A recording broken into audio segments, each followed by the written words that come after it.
Well, everybody, welcome to a Dollar Report with Professor Barth, Associate Professor of History at Arizona State University. It's been a couple months since I last checked in.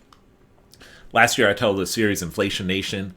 I had already decided to maybe retitle it to something a little more neutral, Dollar Report, because there will be in the future some months where there's no inflation, and there will be other months where there is inflation. As it so happens, the latest report today: inflation.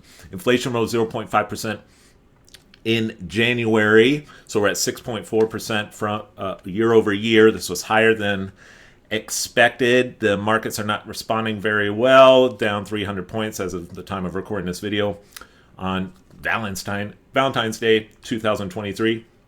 And so the Fed's really, once again, in another tough spot. We're in for further rate increases, of course.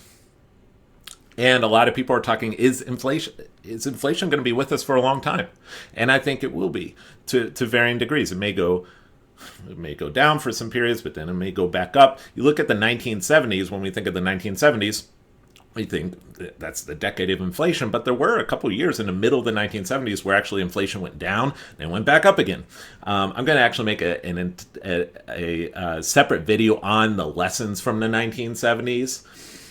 I'll save that for maybe perhaps next week or later this week.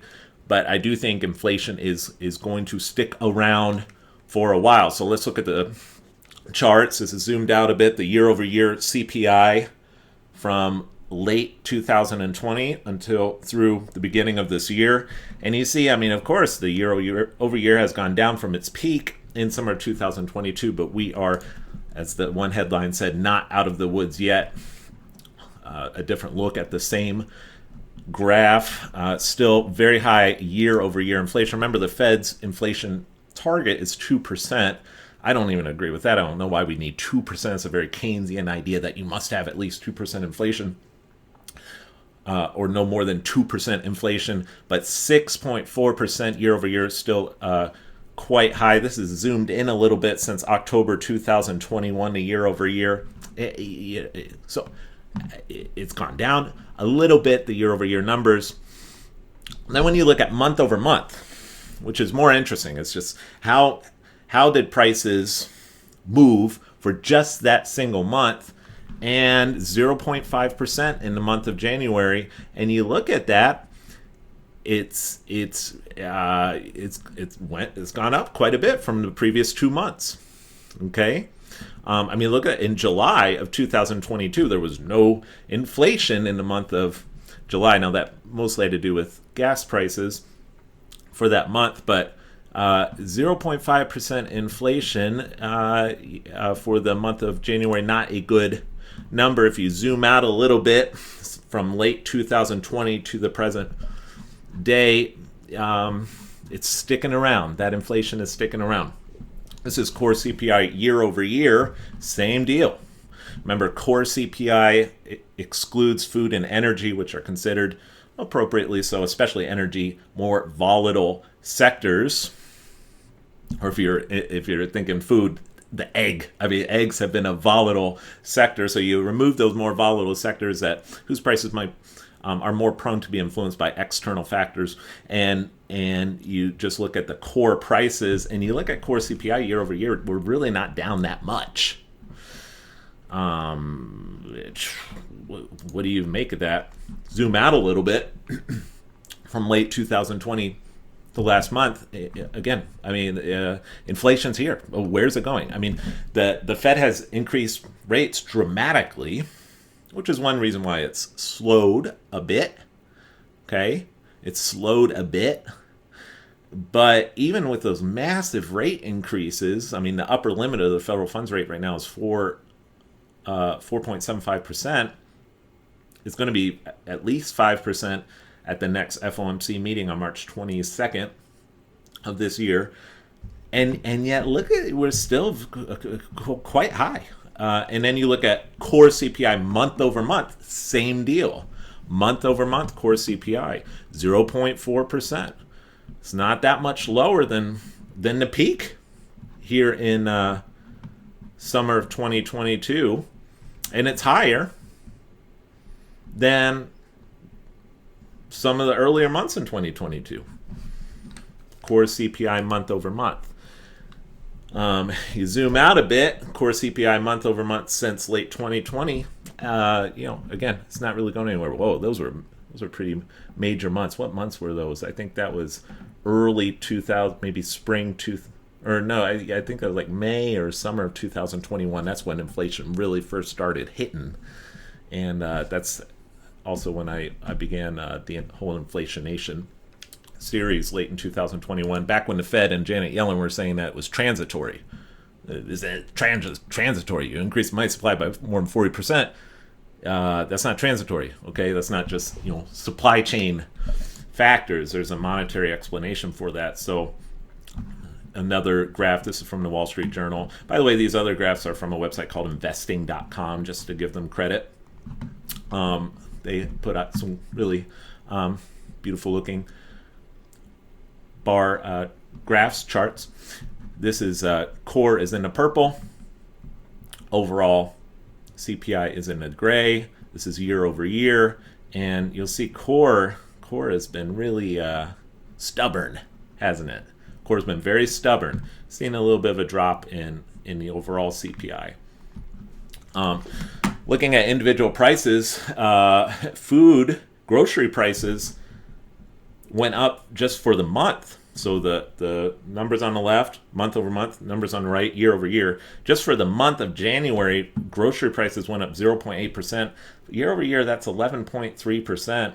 You think about that, your grocery bill since last January, so for the year of 2022, went up more than 11%. That's a killer, man.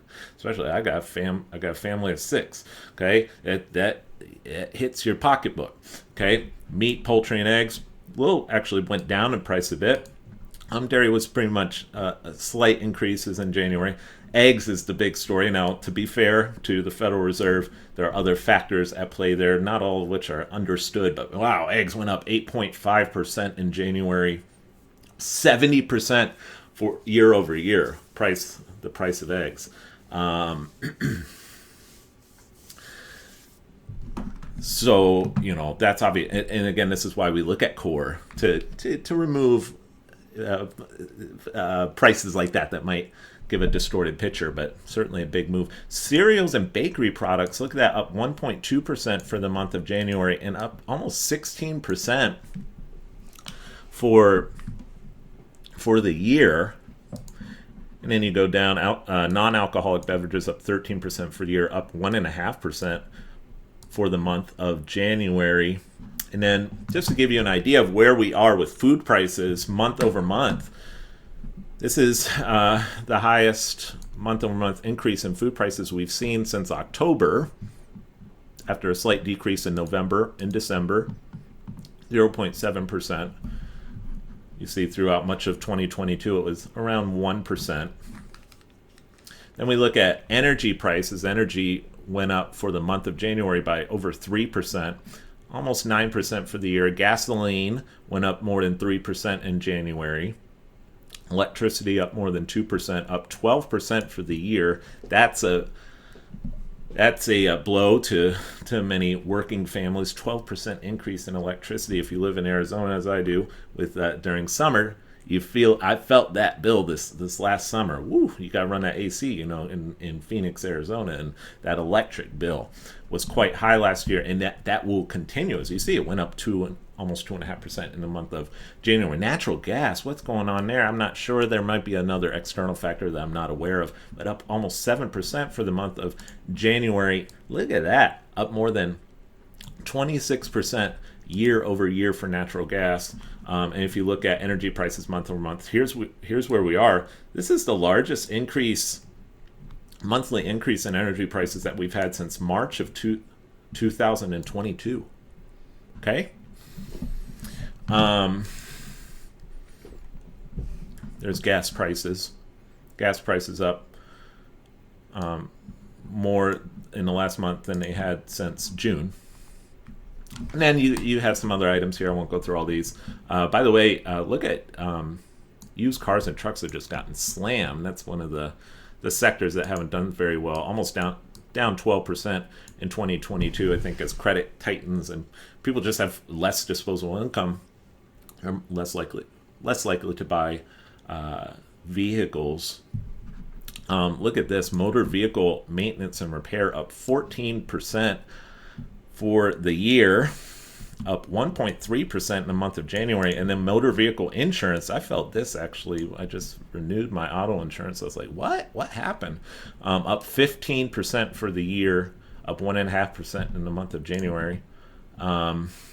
Even airline fares were down in January, but still up 25% for the year. And then another big one was shelter. I've been critical of the shelter statistics.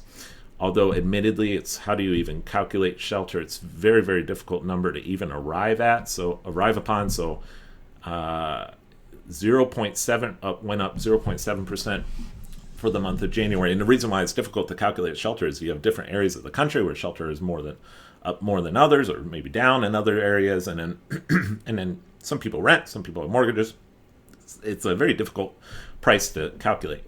But up 8% year over year. Shelter makes up 34% of the CPI. Remember that 34% of the CPI is shelter, and so that also has had some impact. So what's Powell going to do? Well, the latest rate increase, no longer the 50 basis points, and certainly no longer the 75 basis point increase.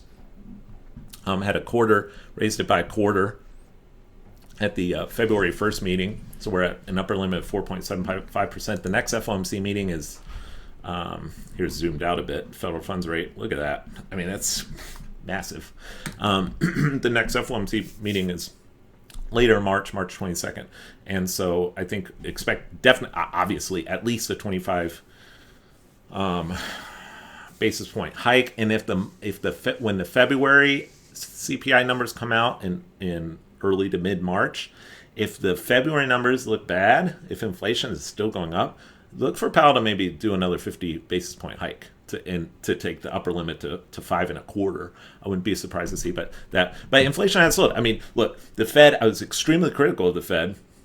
I mean, I don't like the Fed as an institution anyway. I think it's central planning. It's got as a Austrian. I align most closely with the Austrian school. The central banking boards, I think they can control the price of interest and money and all the rest. It's misguided. It's bad economic philosophy. So I don't like it, period. But I was especially critical of the Fed for waiting too late to tighten. The Fed continued the QE, obviously the massive QE after COVID or during COVID and in the aftermath of COVID, and they didn't slam on the brakes until spring of 2022. And then finally, when they slammed on the brakes, and I warned about this in the videos a year ago, I said, look, why isn't the Fed slowing down, contracting already? Because they're going to have to, and when they do, they're going to have to go, they're just slamming on brakes, and that's what it looks like in graph form. Look at that. So it has caused inflation to slow down a little bit. Powell said this in the press conference. We're strongly committed to bringing inflation back to our 2% goal.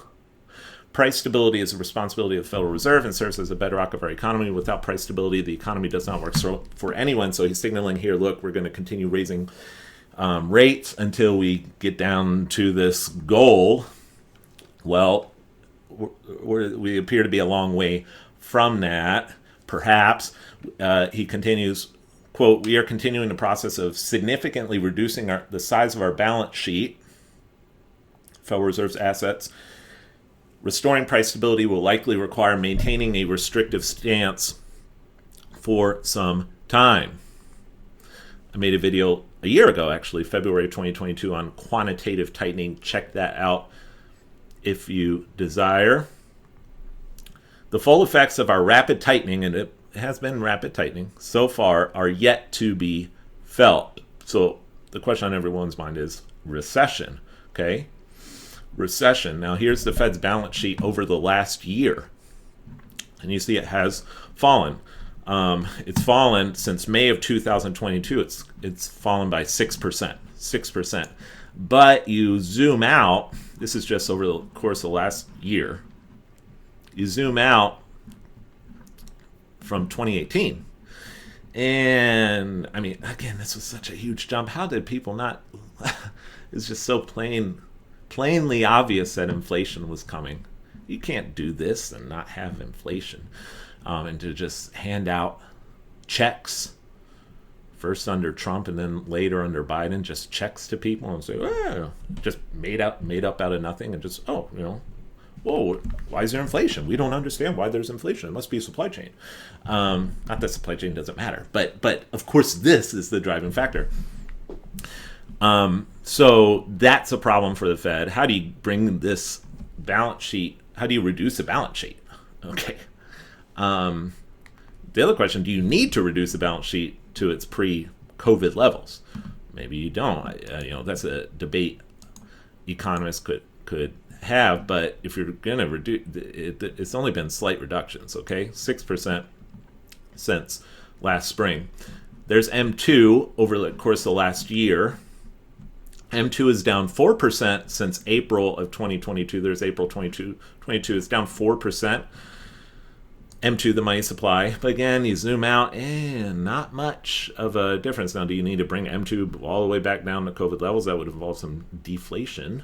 And that could be a debate for the economists, but only a very, very slight decrease in M2. Now, looking at some of the other numbers, unemployment remains extremely low, under 4%. Now, the labor participation rate, labor force participation rate, is also extremely low. Very few, especially young men, seem to be even in the labor force participating, which is a very disturbing trend. But the official unemployment rate is around 3.4%. The Dow, this is over the last almost 2 years, hasn't performed that well, but hasn't crashed either. Gold, it's kind of same deal, just kind of hovering, wavering over the last 2 years. Now, if you zoom out, gold's done well since COVID. If you invested in gold back in 2019 or early 2020, you've done well, better than if you invested in the stock market. Bitcoin, which I haven't said much about, I believe Bitcoin has long-term value as an asset. Bitcoin will never be a currency proper, but as a digital asset, I think has long-term value. And, this has been a huge drop for Bitcoin over the last year. Obviously, it's hurt a lot of people who, if they put all their eggs in the Bitcoin basket. But if you zoom out, the bottom certainly hasn't fallen. And I do think eventually this is going to go back up. Now, is a recession coming?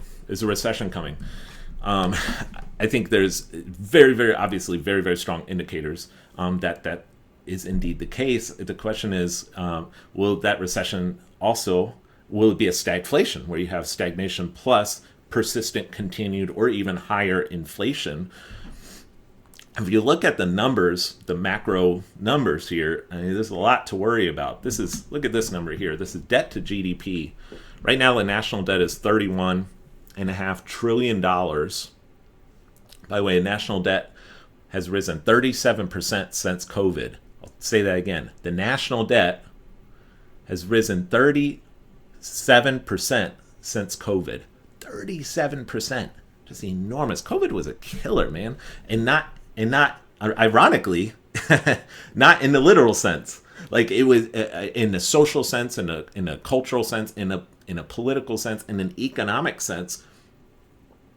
Look at the debt since 2020, and this is debt to GDP. So this isn't a graph of the national debt. This is debt to GDP. We're now at 124% debt to GDP, the highest, higher than World War II. Higher than World War II. I remember when I graduated high school, and I first started looking into economics and stuff, and remember, debt to GDP was around 60%. Now it's more than double that.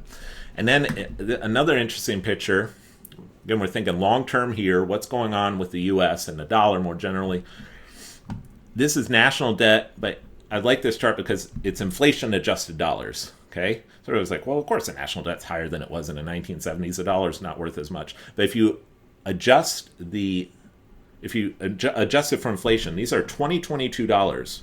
In 2022 dollars, the national debt in 2002 was $10 trillion.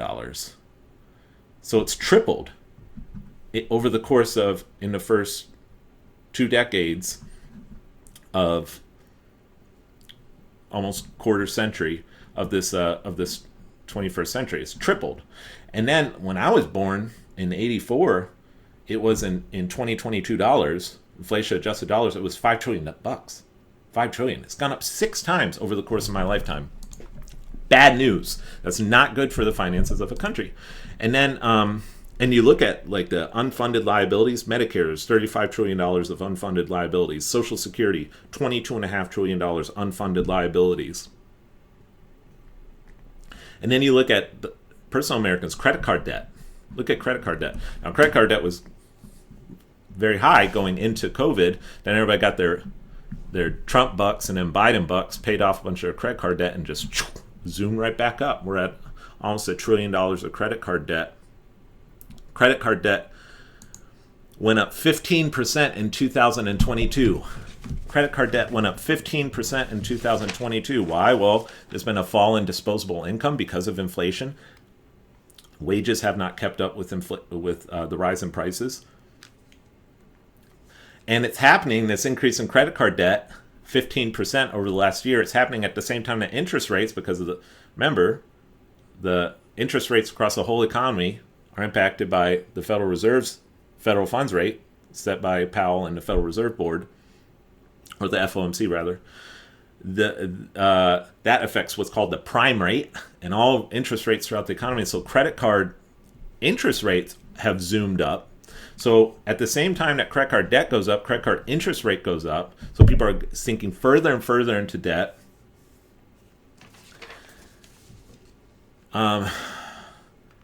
Including the federal government. This is quarterly interest payments made by the federal government. So quarterly payments. In 2022, the federal government paid more than $700 billion in interest on the debt. So as interest rates go up, it becomes costlier to borrow, not only for you, but for the government. And a larger percentage of the federal budget must be allocated toward interest payments. Okay, right now, interest payments are a 4th largest item on the budget. This continues, it may become the 3rd largest, right behind Medicare and Social Security. It may surpass defense spending. Defense spending is what I think like 900 billion, might be a trillion, but there's a chance it could surpass that. Okay, so quarterly interest payments, you see here at this graph in the last 20 years, going up, up, up. Consumer spending has been falling, disposable income falling. Personal savings are at close to an all-time low. Even Americans who make a 6-figure salary, majority of Americans are living paycheck to paycheck. The rise in interest rates have obviously affected home sales. Existing home sales fell 18% in 2022. So you watch the housing market, obviously. So here's a graph of mortgage rates. Interestingly, the 30-year average rate has fallen a little bit since its peak in October, which peaked at above 7%. Now it's a little above 6%. But as with mortgage rates being as high as they are, and they climbed so quickly, existing home sales fell 18% in 2022. The auto industry, for similar reasons, had its worst sales year in a decade. Worst sales year for the auto industry in a decade, because it's costlier to take out a loan. Most people don't buy their cars with cash.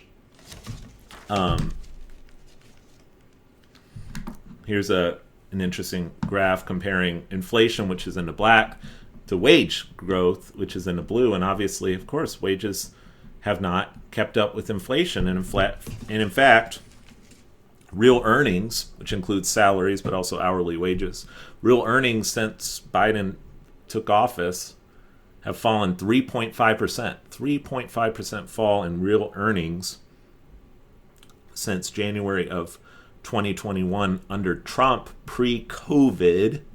Trump pre-COVID real earnings were up 5%. 5%. Then COVID hit. Okay.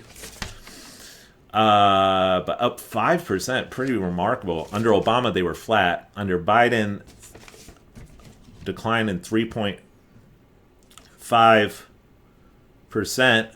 The cost of living is up about $500 a month. And your average family in the United States last year lost $6,000 for the year in purchasing power. Purchasing power, $6,000 a year. So again, when Biden's up there saying you won't have your taxes, we aren't going to raise your taxes, that's not true. It's an indirect tax that affects your purchasing power. Your purchasing power decreases in order to finance all this. Okay. Treasury yield has been impacted. It's actually a little higher this morning. It's at 3.78 the last I checked. Treasury yields are obviously they're up 150% since January of 2022. Up 150% since January 2022. And if you zoom out, the yield on a 10-year bond is at its highest since 2009. Okay. So, are we heading for a recession? I think definitely yes, and I think inflation is sticking around. Now, to conclude, and I know this has been a longer video, it's been a little while since we caught up with one another. Last year there was a debate, are we in a recession now? Because there were 2 consecutive quarterly periods in which GDP fell. And the technical definition of recession is when you have 2 consecutive quarters of negative growth. And we had that in the first half of 2022. The quarter 1 went down 1.7%, quarter 2 fell 0.6%, so it was a big debate. The Dow fell about 16% during that same period, so a fall in the Dow, 2 consecutive quarters of negative growth. Were we in a recession? Recession, it's a lot of that debate was semantics. Unemployment remained below 4% through that time. And then in quarter 3, it went up. GDP went up 3.2%. Quarter 4, GDP went up almost 3%. You want to know why the Republicans weren't able to capitalize on the inflation woes and on the economy? It's because, well, these are negative numbers, to be sure, but they weren't hugely negative. Not compared to the number I'm going to show you in a moment. And then unemployment remained below 4%. That wasn't true in the 1970s. So in the 1970s, unemployment hit double digits at certain points, and then it went down, and then it went back up again. So unemployment has consistently remained at this low level, and so Republicans just weren't able to capitalize on that, and there were other reasons why the Republicans lost too. Republicans always find a way to mess things up when things are to their advantage, although I suppose if any of you watching are Democrats, you would probably say the same about your own party, and you would probably say so correctly. But compared this to that, 2008, 2009. Quarter 3 of 2008, GDP fell 2.1%. Then quarter 4, GDP fell 8.5%. Then quarter 1 of 2009, GDP fell 4.5%. And then quarter 2 fell 0.6%. And then in quarter 3 of 2009, things began to pick up again. This is a real recession, okay? And so when you ask yourself, are we headed for a recession? The big question is, what type of recession are we talking about? Are we talking about something like this? Something like this? I think that's very possible. Now, it may not be. So the question is, will it be a soft landing or a hard landing? That's, everybody's talking about soft landing. Soft landing would be seen as something more on this level. A hard landing, crash, would be this, okay? The Dow fell 16% in the first half of 2022, and from late 2008 to early 2009, the Dow fell 40%, and unemployment reached 10%, okay? Very different, very, very different. Are we headed for something like this? Possibly. It's, again, you look at the numbers I just shared with you there, and they're not good. We've been seeing in the news layoffs at Amazon and in Microsoft and Google, and so we will have to see. Anyway, thank you for tuning in, and it's good to be back, and I'll see you next time. Bye.